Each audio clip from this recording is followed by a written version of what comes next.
Welcome to Hear From Where, a podcast about the journeys that shape us. I'm your host, Chef Andrew Garrett, and each week I'll sit down with incredible individuals who've carved their own paths in health, nutrition, entrepreneurship, sports, and beyond. This is where we dive deep into the stories of determination, resilience, and passion, the moments that brought them here, from where they started. Whether you're looking for inspiration, a spark to start your own journey, or just love hearing amazing stories, then you're in the right place. So grab your favorite drink, settle in, and let's explore what it really takes to follow your dreams.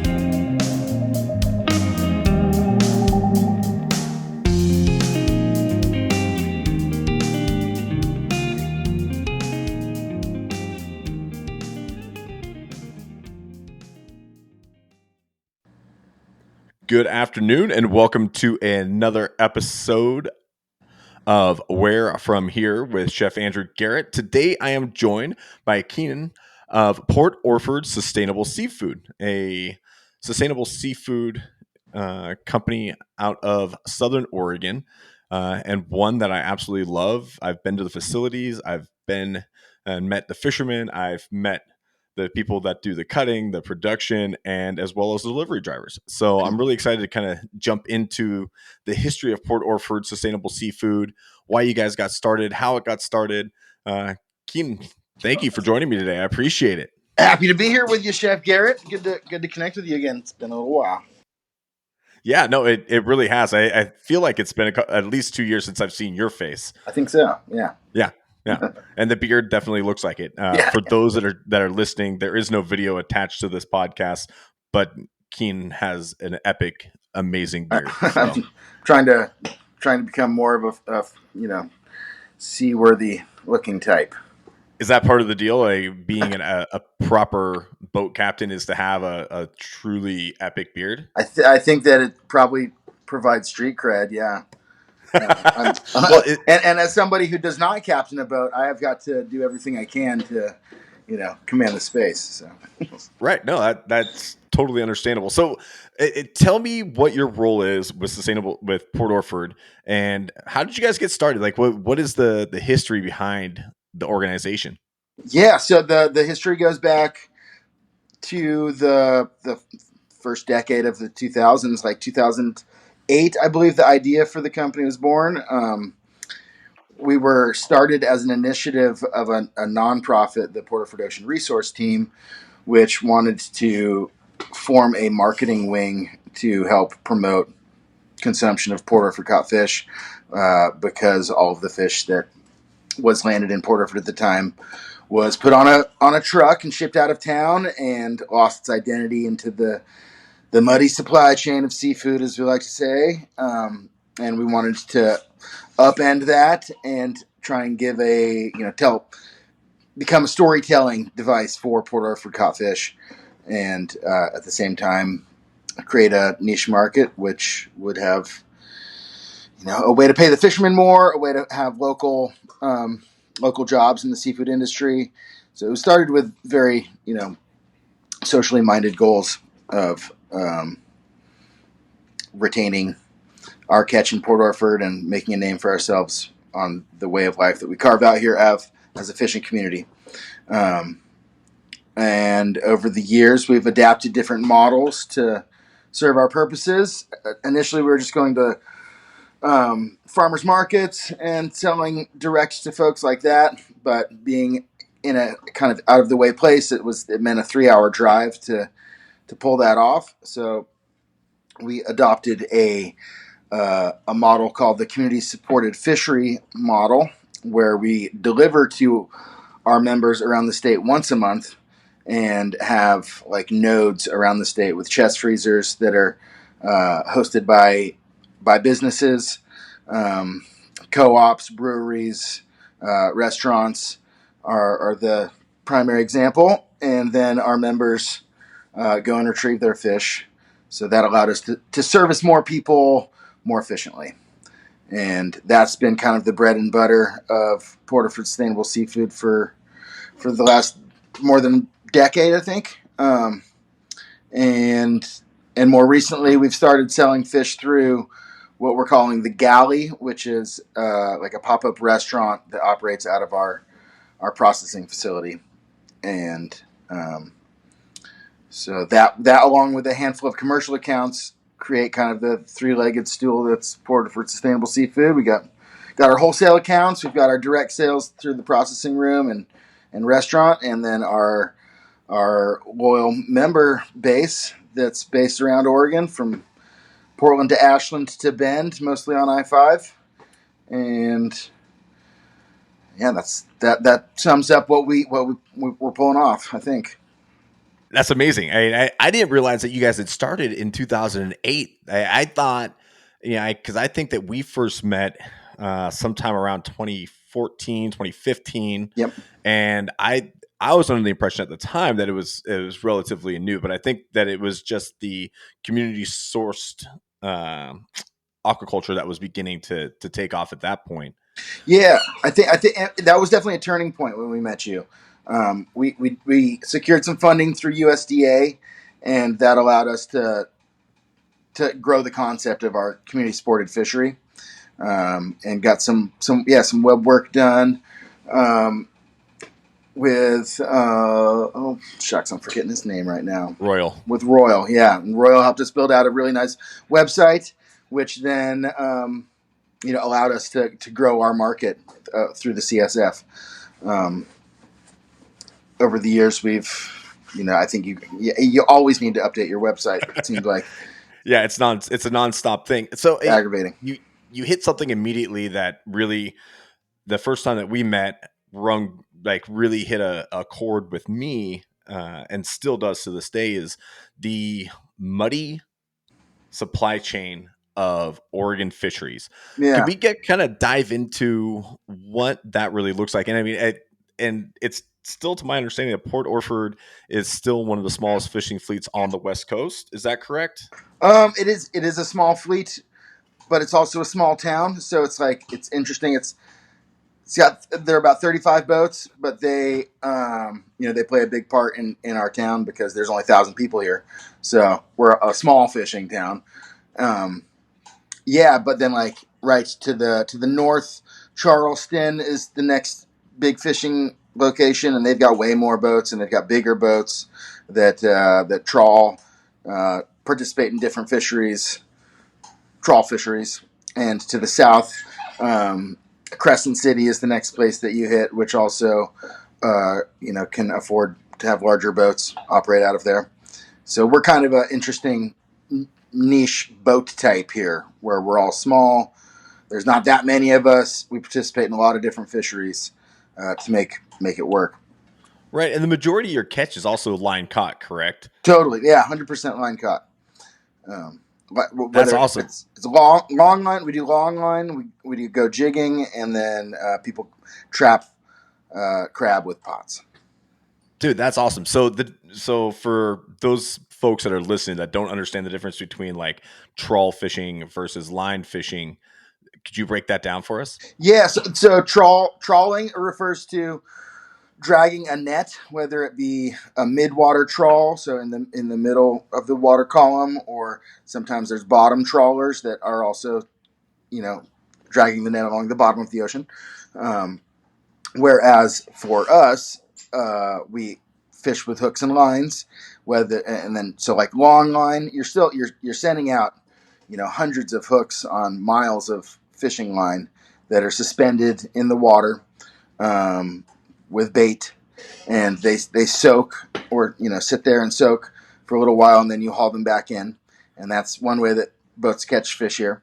The other is jigging, which is where you just have a rod and reel, and you're bouncing the hook off the bottom of the ocean. Usually, it's over some structure, and that's for like rockfish or lingcod and cabezon. Long lining, you'll target on different species. Like it could be rockfish and lingcod and cabezon.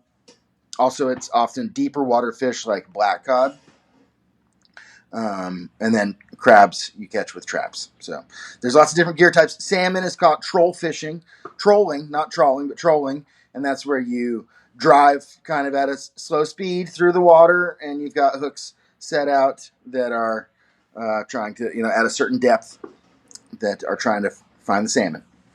So that's really I love that piece of information as well because I am not I've traditionally not been a huge salmon eater myself because I have this thing with salmon where if salmon is halfway up a river into their estuaries back to their birth place, to me that's a zombie fish. Like Oh yeah, right. I don't want to eat something that's been dying for 2 weeks. Uh, but y'all are catching these salmon off the coast when they're still just bright, fresh, So vibrant, pristine. beautiful fish. And the salmon that I've eaten from Port Orford is the only salmon that I actually have enjoyed eating in the last decade. All right, So, love to hear that. I, Sweet. yeah, I love that aspect of availability. As it's Nice. again it's Oregon fish, and from what I understand is in Oregon we don't eat a whole lot of fish that's actually from Oregon. Is that accurate? I don't know the numbers exactly, but I know that most seafood consumed in the United States in general is imported, or is like even oftentimes caught in the United States, shipped to Asia for processing, and then shipped right back to us.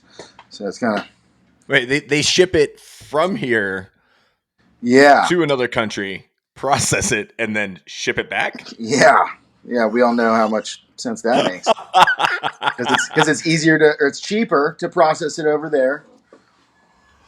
In Right. a Well, that makes total sense because I mean, labor is very inexpensive over there, and then but this is one of the big problems that I have because we do that a lot with a lot of our food in America is we ship it and then bring it back, or we have really loose regulations around like things like beef or pork or lamb that are coming from other countries yeah. that don't necessarily have to be labeled as such.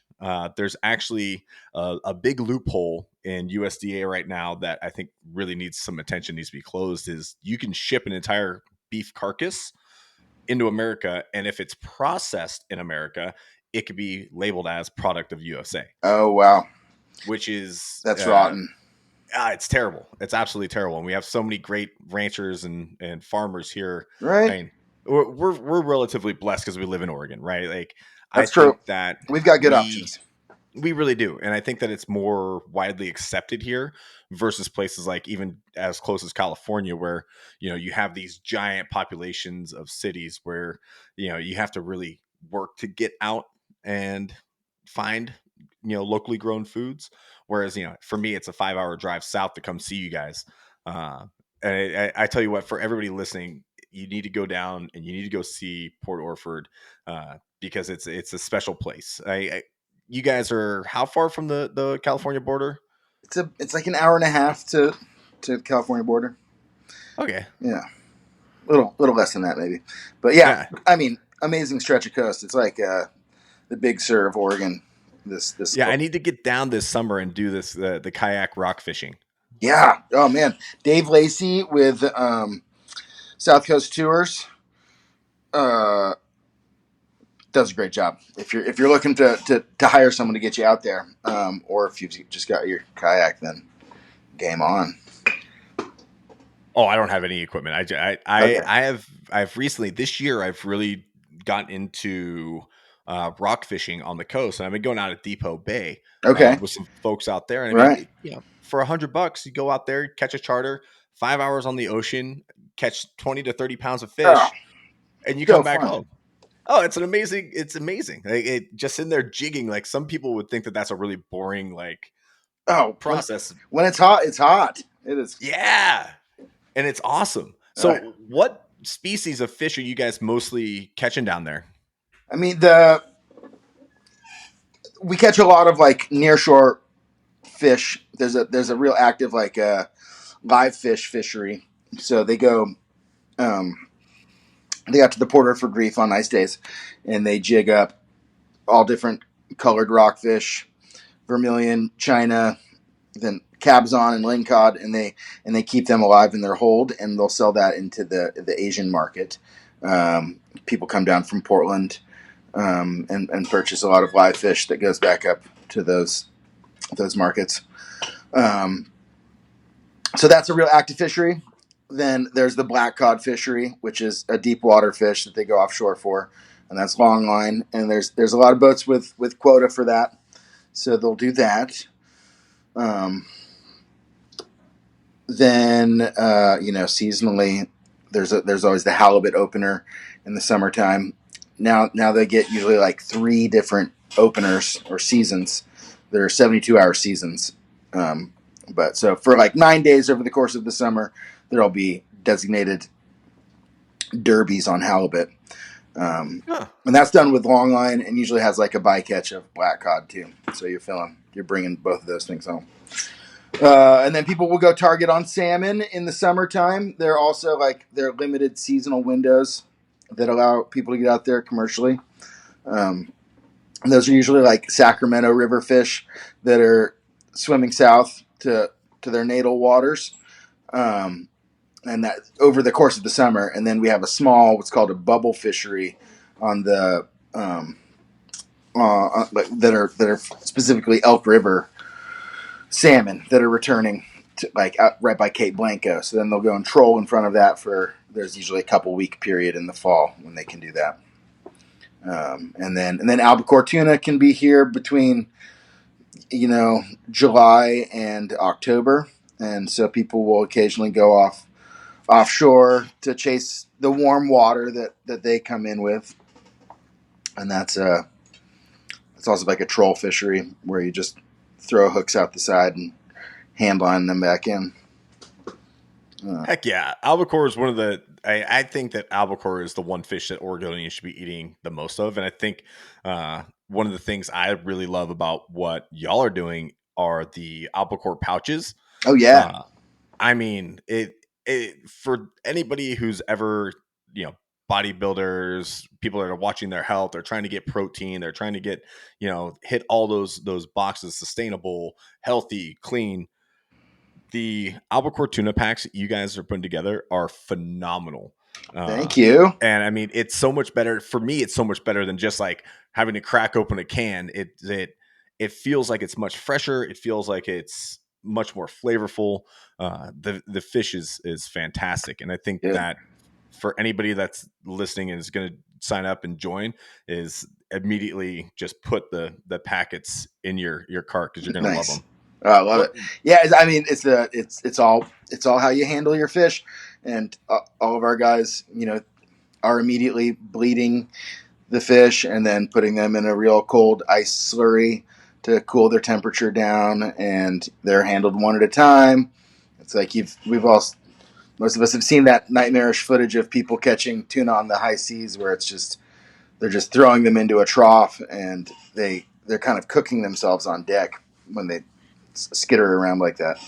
So Right, which is I think that's something a lot of people don't understand about fishing is I think that it's relatively easy to imagine that with hunting where you have to immediately get to the sooner you get to your animal, the sooner you can crack that cavity and you can kind of get in there and start cooling down the meat. yeah, It really helps to improve the overall flavor and totally the lasting of it. But I think that it gets glossed over a little bit with fish because we just have this innate realization that the ocean's cold, so fish are cold. But right. fish are hot. Yeah, tuna very warm blooded. Yeah, Yeah, and especially something like that. And then, and a lot of people don't understand to cut out the bloodlines of something like tuna, where, you have just these really dark kind of, uh, in my opinion, fishy tasting yeah. uh, cuts. But what is your favorite fish to to eat? I think over the years it's lingcod. I always come back to that. It's just it's really tender and it's like halibut but harder to mess up. Um, and it's just a good, nice, clean fish that leaves you feeling good. And it's a basic white fish, so you can do a lot with it. Um, Yeah. Other fishes seem like they force themselves in a certain direction, and that one was pretty freewheeling. No, ling cod was always my top until you guys introduced me to black cod, Yeah, which black. I did not realize what an amazing fish black cod is Oh, and how beyond just the flavor profile and how easy it is to cook it, but the nutritional density of black cod is insane. yeah, Uh, you can feel it. Like it actually makes you feel good. Oh yeah, and then you guys do the smoked black cod, Yeah, which I'd never thought of, but because it does have such a great content of fish oil, it's just like, oh my god, it's not dry, it's super right. moist, it's tasty. It really takes on that good smoke flavor without being overly powerful, True. but you still taste the fish and the smoke, and I just love that. Yeah, no, I agreed. Black cod is it's amazing. Yeah, like you say, so nutrient rich too. Like got more omegas I think than king salmon, and Yep. you can feel it. Yeah, And impossible to it's overcook too. Like so many fish, it's you can mess it up in a split second. Like halibut and albacore tuna in particular, just hate to be overcooked. And oh yeah. black cod, you can just torture it. Oh, it is above and beyond the most forgiving fish you can possibly cook. Yeah, I love it. I started poaching it in butter Ah, and black cod poached in butter. So you take a that really sounds fatty, kind kind of of oily rich. fish. Oh my god, it's insane. It's absurd. Like it there's no real like chefy reason to do it. It's just the idea of like this overindulgence of delicious Yeah. is is really what it came down to for me. But I do like a vacuum seal, and I do it in my uh, uh, oh my circulator. What's that? Sous vide, my sous vide Okay. machine. And so I'll put like just a slice of butter in there Oh man. and some salt, pepper, and lemon, and seal it up and sous vide it for like 20 minutes, 30 minutes, and Wow. it's beautiful. It's absolutely beautiful. And so I'm gonna get too sidetracked if I start talking about cooking fish. I want to know more about the history and why it's so important to really consider uh, buying fish from you guys, and how the impact of Port Orford is so beneficial to not only the economy that we live in, but the shoreline itself and the kind of sustainability that we're seeing through that fishery. Yeah. I mean, we like to talk about how we're kind of shoehorned into sustainability because we have this crane that lifts all of our boats in and out of the water. So they have to be a certain length. They can't be over. I think it's like 38, 40 feet, and because of that, they can only fish certain gear types like long line, trolling, and jigging and pulling pots. So they're immediately locked into this kind of sustainability criteria of like gear type. Uh, that's how we see it. But also because they're all small family owned businesses, and that again creates kind of a relationship to the resource, but also you can see the impact in real time, like within the community that economy has on. Yeah. I mean, everybody knows the Ashdown boats, and we all, there's a relationship to fishing here that's different, I think, than maybe in larger ports. But also, I'm from here, so I've got an affinity for this place and wanna toot its horn. Um, but yeah, I mean, any option that you can find for getting your seafood from a fisherman that or if you can have a relationship with the person that's harvesting the fish, you're probably getting a good piece of fish, and that's true anywhere in the world. So, and it also probably means that they're doing it the right way. Um, you don't want to get a piece of fish that's caught in the high seas in like some massive pollock fishery or something like that. It's just not the preferred fish. Yeah, it's again, the disconnect that exists today between where our food comes from and how we consume our food is mind blowing to me. Like I grew up in Northern California, and we used to go fishing off the coast in an area called Bodega Bay, or out towards like Point Reyes, or even up far as north as Crescent City. So I've been familiar with rockfish, lingcod, salmon, halibut for the majority of my life, and I understand where it's come from because I put my hands on it. Mm-hmm. A lot of folks now living in these city centers, they don't necessarily ever know where their food's coming from, right? Like they just go to the supermarket, they go to Fred Meyer, Grocery Outlet, New Seasons, Whole Foods, and they see, oh, okay, this is fish, and they just read the tag, and Yeah, whatever the price is they pay.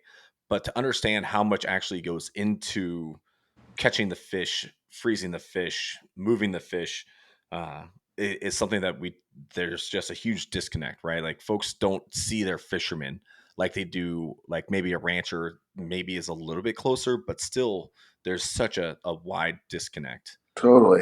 And it's yeah, it's worrisome. I mean, having dealt with some slightly larger buyers and the price point that they want you to be at to sell to like a bigger distributor, like New Seasons type of establishment, is, I mean, it's shocking how little they're willing to pay for fish, which means that where they're getting it from can't be reputable, almost.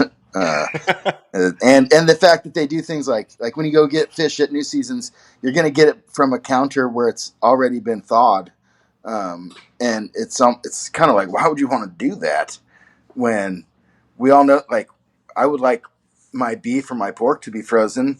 I don't need you to thaw that for me. Um, you're already decreasing its quality as soon as you thaw it out. So I don't know. Right, and that's again like I could rant on what we've got going on in our food chain today as problem issues, but one of the big myths that I think a lot of people get wrapped into is the idea that frozen fish is not good fish, Yeah. and I think that through giant commercial fisheries, we've kind of just thrown all frozen fish into that, but Right. I 100% believe in frozen fish. I love frozen fish. When it's caught right, when it's cleaned right, when it's bled right, it is totally fine to me.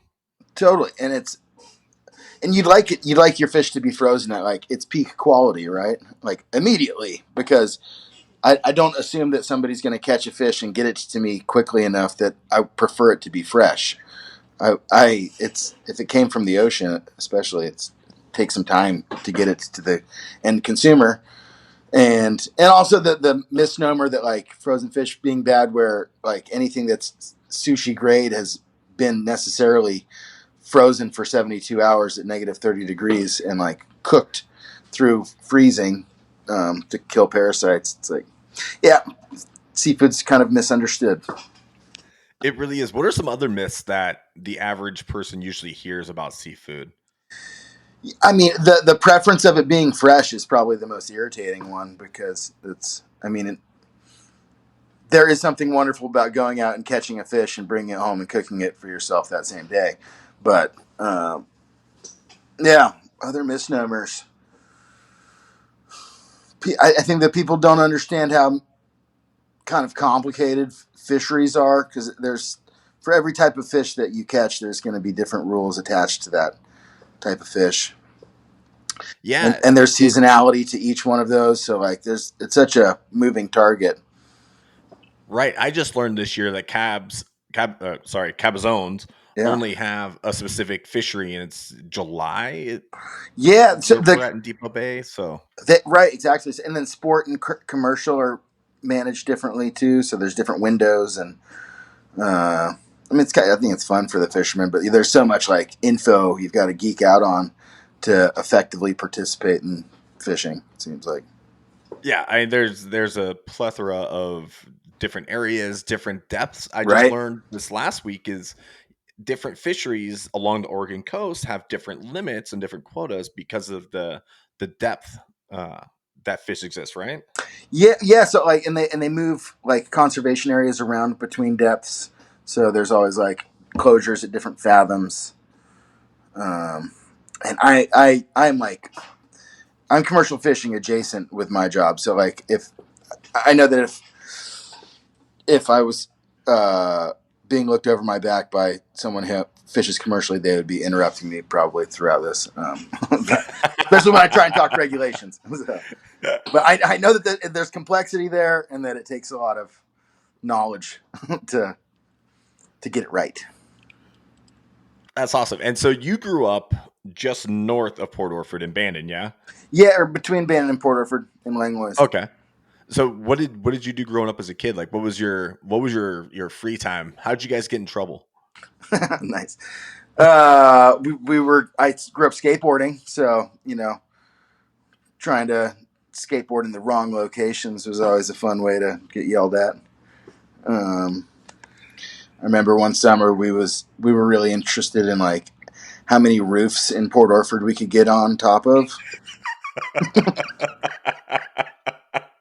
and that happens in the middle of the night. That was fun, but we're also surrounded by a lot of like just beautiful forests. So you go have fun somewhere where getting in trouble is not really an option unless you like hurt yourself. Spend a lot of time up the rivers and on the beaches, but So outdoors, something oh that yeah, again, a lot 100%. of folks don't really understand, or they don't.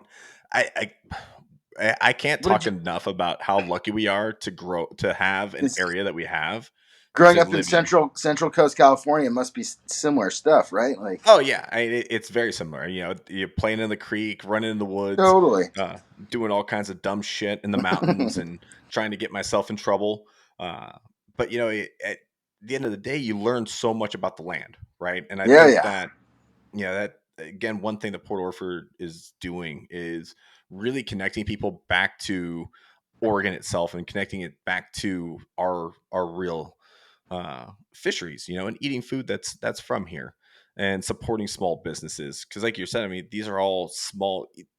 I think that's one thing is each boat is independently owned, correct? Correct. Yeah, there is like one family that owns several boats, the Ashdowns, and so they have skippers that work on their boats, but they pay them well and they respect those skippers. So it's not a it's not a bad relationship going on there. They'll work together. Right. And one of the other key factors to the development of the sustainable fisheries was that a lot of these captains and a lot of these small boats were getting priced out of the market by larger distributors, correct? Yeah, I mean, right. So that was an impetus to form POS was like to try and raise the dockside price in Port Orford and have introduce some competition. And I think that there's a story of like them bringing the price of rockfish up back in 2009 before I was well involved. But rockfish was initially like 30 cents a pound, and then POS started. Port Sustainable Seafood started paying more, and there was a little bit of a trade war down at the dock to where all of the buyers brought their price up to a buck a pound, and so they're able to like influence the market in a way, and then we don't buy that much fish, so it's still very important for those large corporate buyers to be there to absorb the volume of fish that these people are catching. It's like it's a relationship that's important still. Uh, wouldn't badmouth them, but then they're finding some parity on something like the price of rockfish was a cool thing to establish. Like we can all pay a buck a pound and do these guys right. Right. And that's awesome. I mean, to be able to actually affect change in a system that was really kind of, because everybody's got to make their money, right? Like everybody's got to make their piece, but so often the small guy is the one who catches the biggest burden. And to hear that kind of change is made is huge. And rockfish in particular, I think again gets tossed in the lingcod category of folks don't know what to do with it. They only familiar with something like fish tacos. They're like, Totally. oh yeah, I'm gonna have some rockfish tacos because they're cheap, right? But this is a high quality fish. Oh Like boy. there is nothing cheap about rockfish, other than the perceived value. Totally. Yeah, it's right. It gets called snapper. It gets talked down on. Right. Well, we don't realize how many different species of rockfish there are until you either really get out there on the ocean and you start, fishing it yourself and starting to understand, like, oh, there's black rockfish. Oh, okay. There's capzon. Okay, great. There's yellow eyes. Okay, there's chinas. Okay, Mm-hmm. and the list goes on. Yeah, It's there's dozens of them. yeah, This is and it's like 80, I spectacular. think, on the West Coast. So many. That's awesome.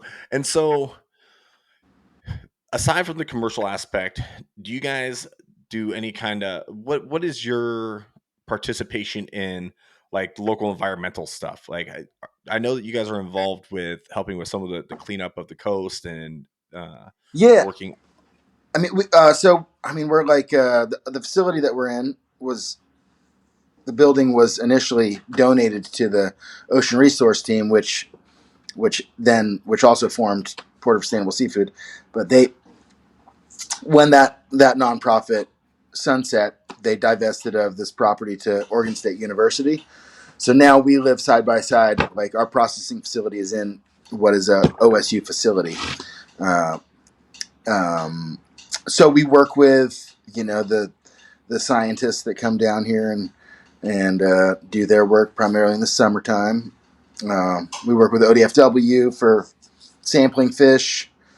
I mean, we'll jump at any opportunity to work with any local environmental initiative. Really. That's awesome. And so, what kind of stuff are they studying with OSU? What kind of stuff are they studying down there? Yeah. So like they'll study rockfish. ODFW takes like otolith samples and scale samples from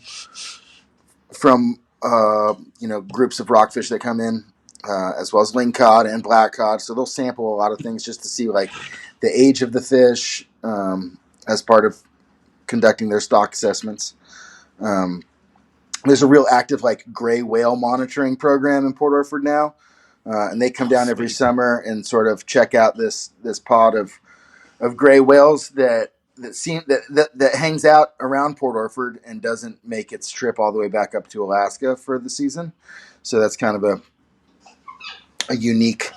unique thing because gray whales travel between like Magdalena Bay and Baja and up to Alaska annually, but we've got this like little stray sect that hangs out here and eats instead. And they've just chose Port Orford as the place for them to like. This is the Yeah, place. yeah, it's pretty cool. They've got names now. That's awesome. What are their names? I don't know, but I know they've got names. There Well, was no. when are they around? Like, when can people come see them? Between, I think it's like May and September,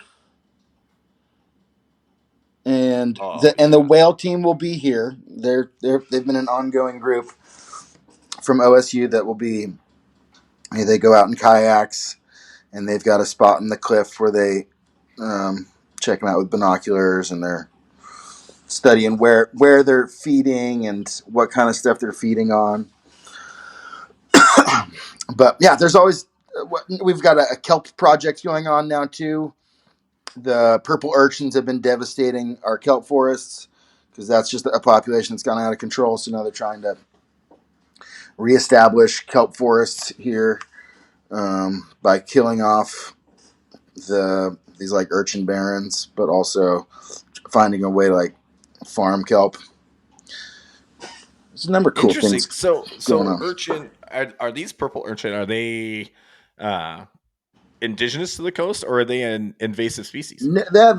They're indigenous and also invasive. They're just like um, they've just gotten out of control. I think it's Right. because they don't have the proper predators anymore to keep their populations in check. Okay. Just a system that's out of whack. That makes sense. What are their typical predators? Like sea otters would be one. Um, I think there are some birds that feed on them too. I'm not. I'll look into it. I'm going to figure it Yeah, yeah, out. yeah. I know I'm going to get to the bottom of this. you can contact the Oregon Kelp Alliance or Orca, and I'm sure they would have all the answers for you. And that's orca with a K for anybody that's listening. It's not orca with a C like the Thank killer you. whales. Yes, Yeah, correct. I did that. I figured that out on my own. I was like, wait a minute, kelp is not spelled with a C. Yeah, the Oregon Kelp Alliance. And Yeah, no, I love that, and I've got to circle back because I this is what I do is I get totally sidetracked after hearing something that I like realize. Oh yeah, I wanted to talk about that. Uh, One thing that's really cool is the boats get put into the water via a crane. And so the boats all sit in a dry dock and then they get picked up and placed into the water versus typical coastlines where there's a jetty that creates breaks and allows these boats to get out, right? you got it. Yeah, it's pretty funny looking operation. It really is. So we were down there. Last time I was down was during tuna season, and watching it all transpire was like it was the coolest thing because you don't expect to see fishing boats, like you kind of pull and you're like, oh, why are all these boats just up Sitting on the here. yeah, like, Yeah. and then you start seeing them getting put in. You're like, oh, okay, that makes All total right. sense. Yeah, they sit Yeah. on little dollies and they tow them around on wheels. And yeah, and I'm always impressed. I'm like, God, it only takes rope that thick to hold a boat that big. It makes it seem almost achievable by ourselves, right? Yeah. Oh, I can move that. I can move that. Oh, it's Totally. rope that thick? I could break a rope that big. Yeah. That's awesome. And then the other thing is, you know, you guys are not just a, freeze, ship to a location, customers pick up, but folks can come visit you guys Totally. throughout the year, or is there specific times that are So I think this started soon after we last saw you, Andrew. But we've got this galley thing going on now. So in the winter, or from October to through April, we've got the galley open from 11 to 4, Friday through Sunday. So just a weekend lunch operation. And then in the summertime, from like May through September, we're open Thursday through Monday, same hours, 11 to 4. And yeah, come by and we'll talk your ear off, and we'll serve you our special miso black cod bowl. Is kind of our in-house specialty. But we've always got different stuff depending on what's coming in. We try and like work with offcuts and um, you know, whip up some specials. If we're cutting ling cod, maybe ling cod cheeks is a special that we're running or something like that. heck yeah. Now, so that's another thing that I would love to talk about is the offcuts, right? So a lot of things, the average consumer doesn't understand to eat things like, lingcod cheeks, halibut cheeks, salmon belly, or even salmon lingcod collars. Totally. Like, I actually, the last time I was out there on in Depot Bay, is I asked the cutter, I was like, hey, don't throw away, don't toss those collars. You want to just cut that collar off for me? Yeah, And toothly. he kind of looked at me like I was crazy. And I was like, bro, like Bro, you throw there's that on a meat in there. smoker, you grill it, like Yeah, just, oh. And then it's got like little like two, finger handles on there. It's like a right. chicken wing, right? Totally. And it's What? like a fattier cut too. So yeah, Oh, and it's they're so good. What are some other offcuts that I'm not thinking about that um. are? I mean, like on the big ling cod, there's like a belly wall also that's kind of looks less desirable as a fillet, but if you separate it out and like give it its own treatment, it's like a firmer textured meat. So like we'll skewer that and have like ling cod belly skewers. Oh, um, we always scrape our salmon racks, so we end up with like salmon burger that we then turn into, some yummy patties, and it's again it's all that meat that's against the bone, so it's a little different somehow. Um, what else? I mean, we're making soup stock now. oh, Um, really? yeah, just like boiling down carcasses, like halibut Heck head. yeah. Boil a pot of halibut heads down. The fancy term for that is fish fumet. Fish fumet, exactly. So we're making fumet. Um, uh, what else was it? We're something we're calling katsu. Which is just a fried patty, but Yeah. also with like little rockfish tidbits and lingcod tidbits. The scrapings. Um, Also during tuna season, you've got this like tuna trim, so we'll mix that up with basically it's just like some panko and sage, and it doesn't even seem to need like an egg binder if you freeze it and then thaw it again. It like hydrates that panko and sticks together good enough Oh, that it nice. fries up good. So making those, serving those up also with like our house made miso dressing. Um, just started making fish skin pet treats recently too. So like Oh, no way. all the ling cod, we'll skin the ling cod, and then just twist them up into little twisties and throw them in a cheap little dehydrator. And 24 hours later, you got a nice rock hard galley stick, is what we're calling it. So Galley sticks. All right. That's awesome. That's a great use of the fish. And so again, like getting back to the sustainability aspect of this is a lot of times folks catch these fish and they discard so many of these parts. They totally. don't realize how much in my opinion, like it's very wasteful, right? Like, hunters, I get after people all the time because it's like, why aren't you taking the kidneys? Why aren't you taking the liver? Why aren't you Right, taking the heart? Like, why aren't you taking the tongue? Why aren't you taking the cheeks? Like, there's so much more that this animal is given: the bones, the skin, the flesh. right. Like, Oh, you and I feel love to hear this. yeah. If it makes you feel good inside, the more stuff you can find a use for. Um, yeah, nobody likes to dump a bunch of waste. Um, Except for the sea otters and the sea lions, they love they to like dump a it. bunch of They waste. yeah, totally. They'd Yeah. argue with So us.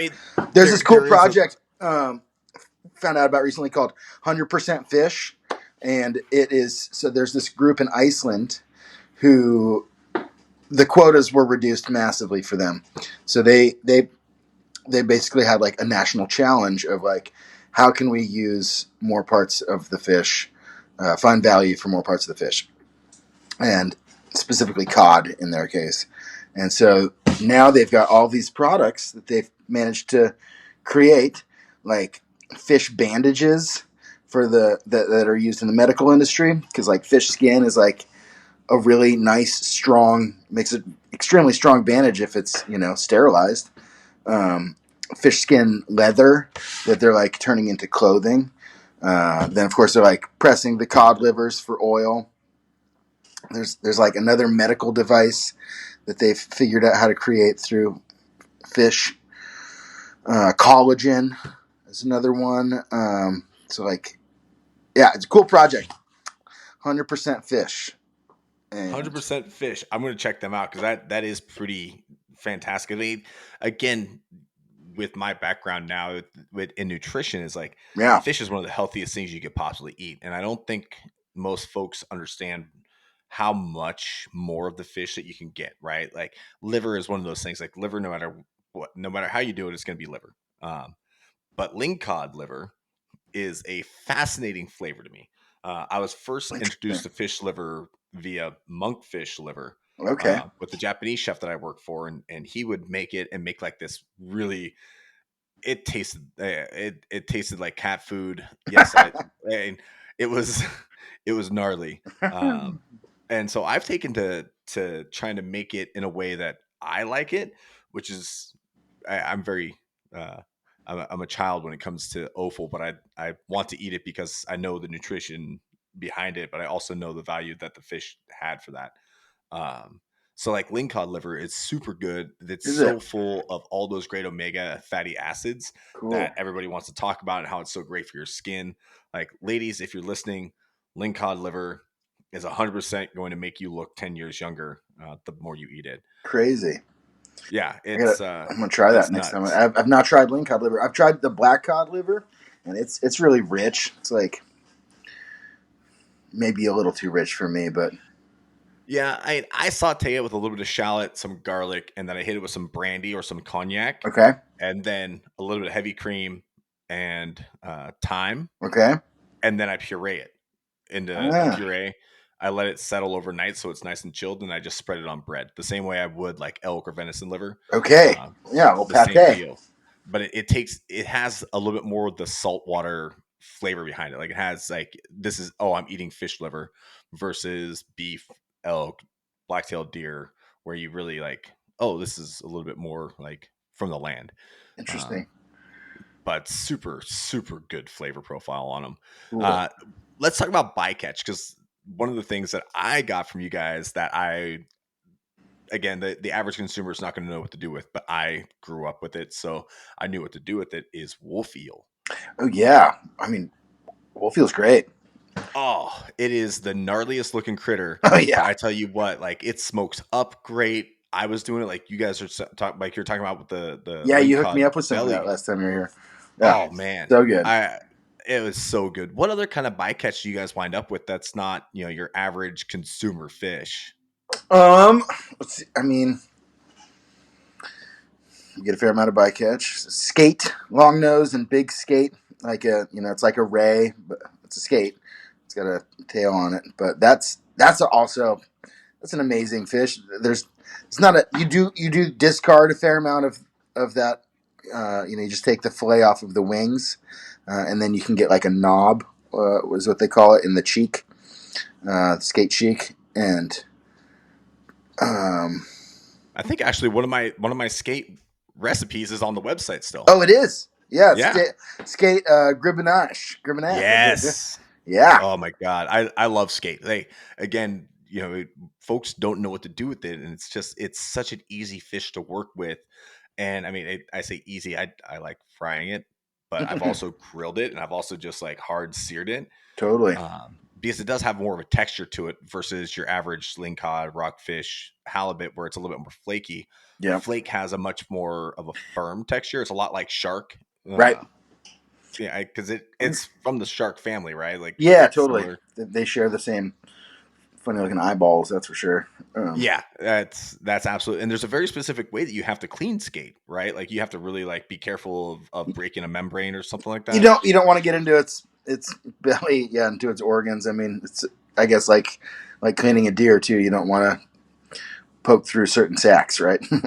Okay, because they're really rich. Because they pee out of their skin, Yes, exactly. and They're so that's the biggest thing with a lot of people. Like wind up tainting a blade, and they cut they wind up cutting the bladder sac, and then they and it's you gross. run that through the meat, and they're like, oh, this tastes like Pee. whatever. Yeah. Yeah, interesting. But Okay. yes, wow, skate's great, super versatile. Was it one of the guys here, Brian, was making skate fries for a second, kind of on the Ooh, larger one because the texture is like striated, you know. So yeah. you can kind of like peel apart different pieces, and then he's just lightly breading them and frying them, and Oh, it's I had delicious. not thought about doing that. I've got some skate in my freezer right now, so I'm gonna It's pulling it kind apart and then skate kind of a fries. Heck fun yeah! presentation. It's like a Burger King chicken fry. Right now, do you guys ever get like giant calamari down there, giant squid or anything like that? No, we get octopus as a bycatch, but Oh, do you? yeah, we get giant Pacific octopus. That is that's a bycatch which can always be returned to the ocean because they come in through crab pots. Um, Sometimes I guess you'll be working a line of crab pots and you're like, oh, that's weird. There's no crab in here. There's no crab in here. And then you get two or three pots down the line and there's an octopus in there, and they're just working your crab line. Yeah, well, you're helping out the local aquaculture Uh huh. to stay fed and stay healthy. That's another one. Like But folks, delicious. yeah, I mean, it's kind of like to me, octopus is one of those things where the Disney effect, right? Where people are like, "Oh, you don't octopus are so smart. They're so wonderful. Right. They're so cool. You don't eat that." It's like, well, I mean, it's one of the most delicious things under the water. Right. Uh, And not to mention that like the fishery is extremely sustainable because they're short lived. They produce a lot of offspring. It's like it's a good choice if you're worried about hurting a population of fish. that's true. Do you guys have an octopus recipe on the website? I I think we do. Yes, I think there's like Oh, a I'm gonna go drunken look it up. octopus recipe on there.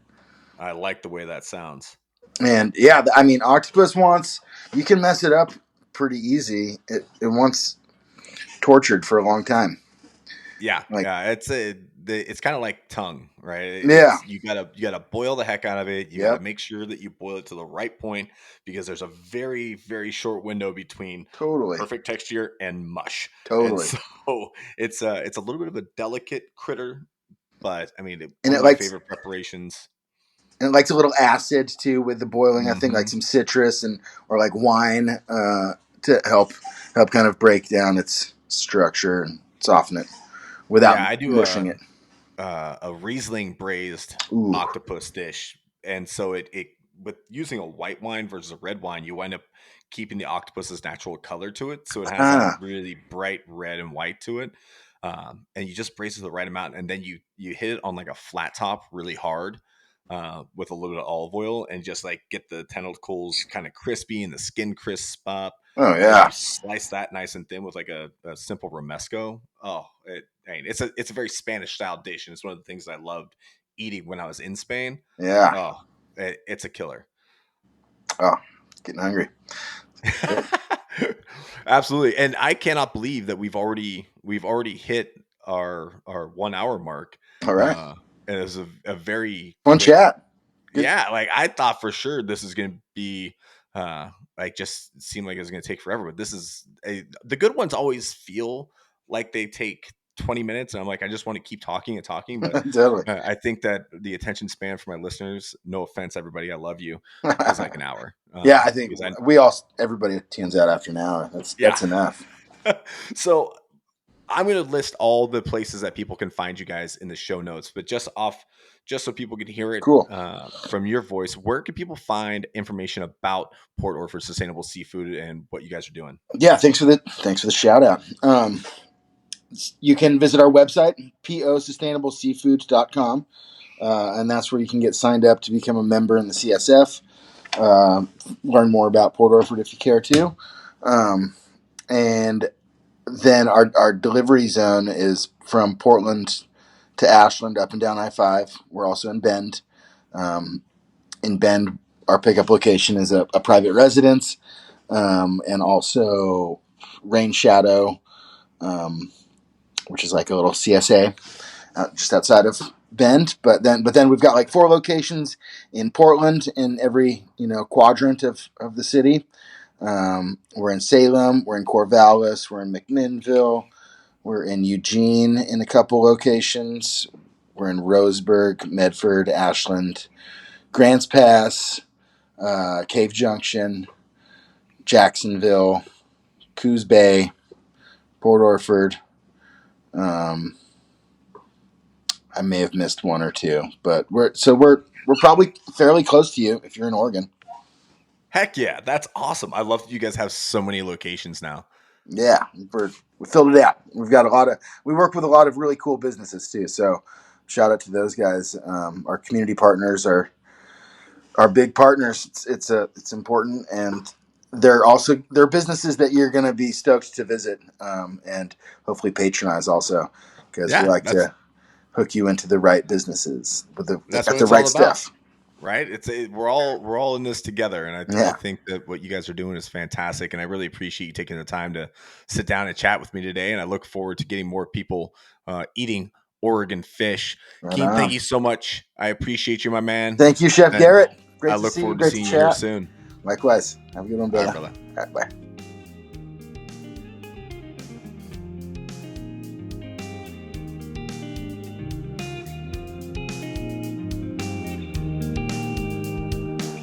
That's it for this episode of Here From Where.